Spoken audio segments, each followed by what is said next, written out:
late stream, and I wanted to share a sword theory based upon conversations that I've been having with other people who do swords.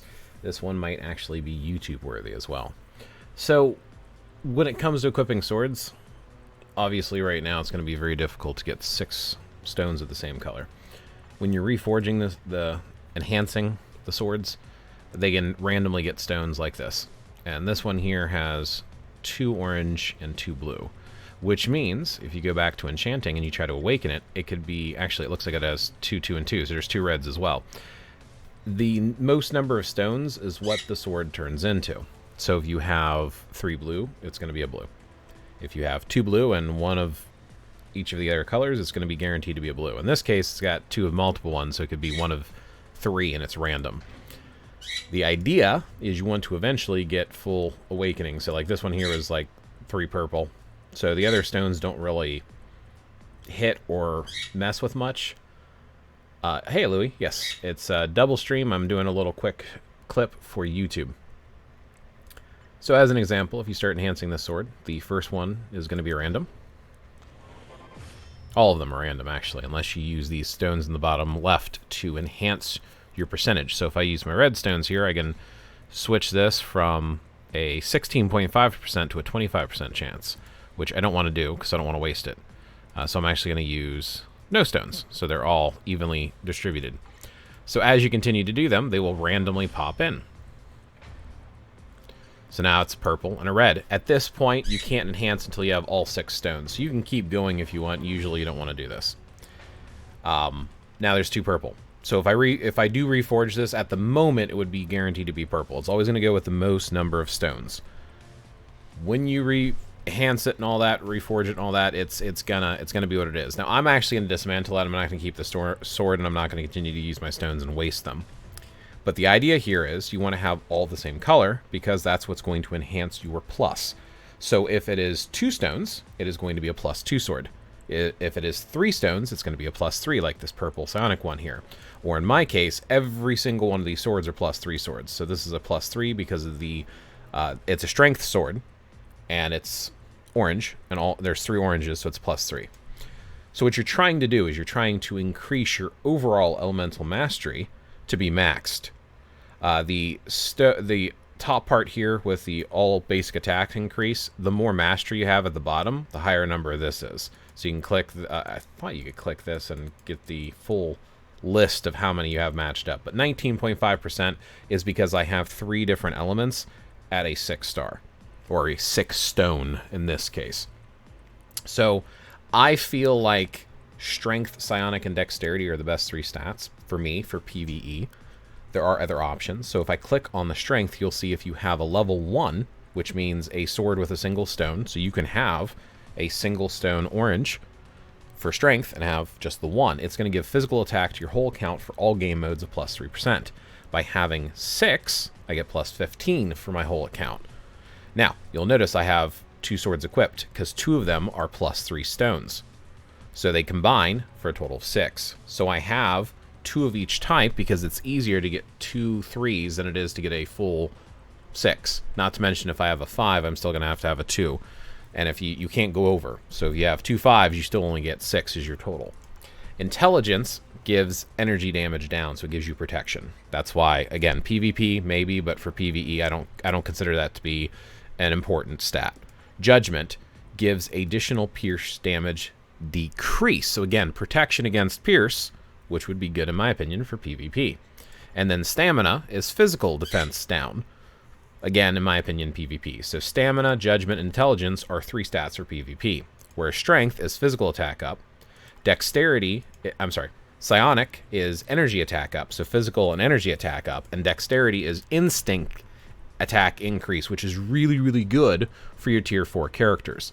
So that's why I focused on strength, psionic, and dexterity. That's why I went that route. And by having the 18, the overall mastery, I get really high. And it is better, instead of having like 2 or 3 in each of the stats, it's better to max out as many as you can, like this, with 3 at 6. It gives you a higher boost for your overall, which gives me 19.5% all attack for everything. So then the question is, well, don't you eventually want to have six stone swords, and then you have like one in each slot that's maxed out, and you have all the stats maxed out? Yes, you actually do, but it's hard to get that. So when you are rolling, it's random, and you cannot change these. Like, I could re-roll one, like I could take this and I could change the options, which only needs a 6-star stone, but it only changes the stat. It does not change the stone color.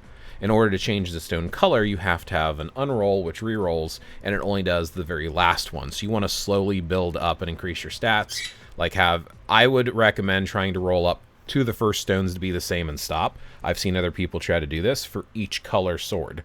And then you can try to roll your next one, and if it's not right, you can unequip it and re-roll it, or up your chances when you're rolling it to try to stick with the same color and eventually get that 6-star. It's going to be hard, difficult, and expensive. These stats can be locked when you're re-rolling. So if you do decide to re-roll it, you can lock the certain stats, and if you go to the question mark, it shows you what you're going to end up as. Most people I talk to thinks that these are so minor they're not worth dealing with. I guess that's kind of true. So if you go through each of your swords, you'll notice you get a whole bunch of extra stats here. So it might not necessarily be worth messing with them. Comes down to personal preference. But yeah, that's so here's viewing all the effects. You'll see the main stats to get up here at the top are from having all these stats on the side. From having the 18 gives me 19.5, physical attack gives me 15, energy attacks gives me 15, instinct attack increased 2400, and then all of these extra sword effects stack because it's all the swords combined together, what all of them are doing combined. But, you know, fire damage, 4% is not a huge boost. Order, 60, not a huge boost. Cooldown, 6.5.